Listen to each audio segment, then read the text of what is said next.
About 2 years ago, I had left the service to run for office and to take up a new mantle of public service by serving in the state legislature. But I'll never forget what I've done in those years in uniform. When I rose my hand at 17 years old at the MEP station not too far away from here in Seattle, started off as a private and rose to the ranks of captain and ended up in the infantry. I got to go to vacation spots such as Kosovo and Iraq.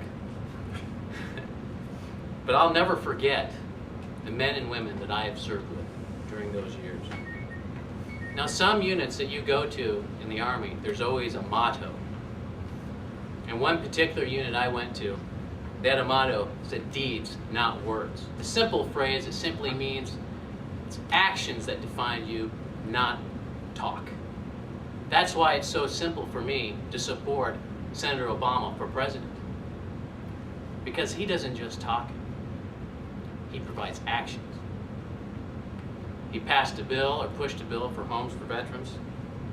He stood up to the VA when they tried to sweep the negligence they were doing to our veterans under the rug and Walter Reed. This is the type of man that I want to support for President of the United States.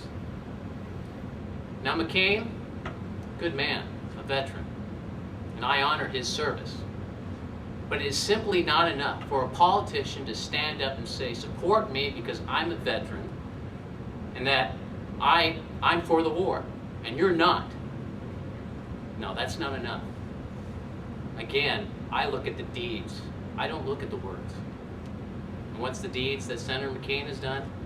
Voting against a defense package of $360 million to provide armor and new equipment for men and women who are in harm's way in a war that he supports. How devastating that was for me. Seeing in 2004, I was in a thin-skinned SUV going up and down a road called Route Irish. You might be familiar with it as Airport Road. When we finally did get our Humvees, we didn't have all the armor. So we had to slowly try to weld on more armor and put gun mounts in there. So I was very disappointed when Senator McCain, a man who supports the war, turned his back on those who were serving the war. And again, I was disappointed when he turned his back on those who had served, voting against funding for research for traumatic brain injury, voting against funding for mental health illness. Mental health illness suffered by veterans from a war that he supported. So I'm very proud to stand here today amongst great men and women. 1,200 of us across the state who want to bring change to this country, united in that cause. Thank you. I'm very honored to be here. My father was shot down in 1972. He was alive and on the move for about 11 days, and there is some recent evidence that he may have been alive as late as 1977. That is a very hard reality to deal with. And it has forever impacted my entire family. And that level of sacrifice and loss is a potential reality that military families deal with on some level every day in terms of war. The burden and impact of concurrent wars with multiple deployments has landed squarely on the back of a very small but mighty group of people. Military families serve proudly, sacrifice greatly, but are most often totally ignored. George Washington said, "The willingness with which our young are likely to serve in any war, no matter how justified, shall be directly proportional to how they perceive veterans of early wars were treated and appreciated by our nation." John McCain served honorably in Vietnam, but his service to veterans here at home has been downright shameful. Despite his constant assertion to the contrary, he has been on the wrong side of veterans' health care, quality medical facilities, counseling services, educational benefits, and so much more. Needless to say, each of these impacts greatly both on the service member and on their family. The DAV reports that Senator McCain has voted on their legislative priorities 20% of the time. Barack Obama, 90%. The Iraq and Afghanistan Veterans of America, who grade Senator McCain with a D with regard to his voting record for this war and our veterans. Senator Obama gets a B+. And the 21st Century GI Bill, which Senator McCain opposed, includes real education benefits and enables transfer of those benefits to wives, husbands, or children. It will be a source of pride and accomplishment for generations to come, and Barack Obama was a stalwart supporter. As current and past military family members, we see our commitment to country echoed in Barack Obama's unyielding personal commitment to personal service and in his dedication to make America safer by increasing the prestige and respect of the U.S. around the world. The essence of Senator Obama's candidacy reflects traditional military values of integrity, duty, honor, service, sacrifice, courage, selfless service, values desperately needed in the White House.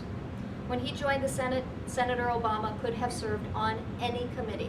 He chose the Veterans Affairs Committee. And in the beginning of this campaign, Michelle Obama stated loud and clear that her main focus in the campaign would be military family members.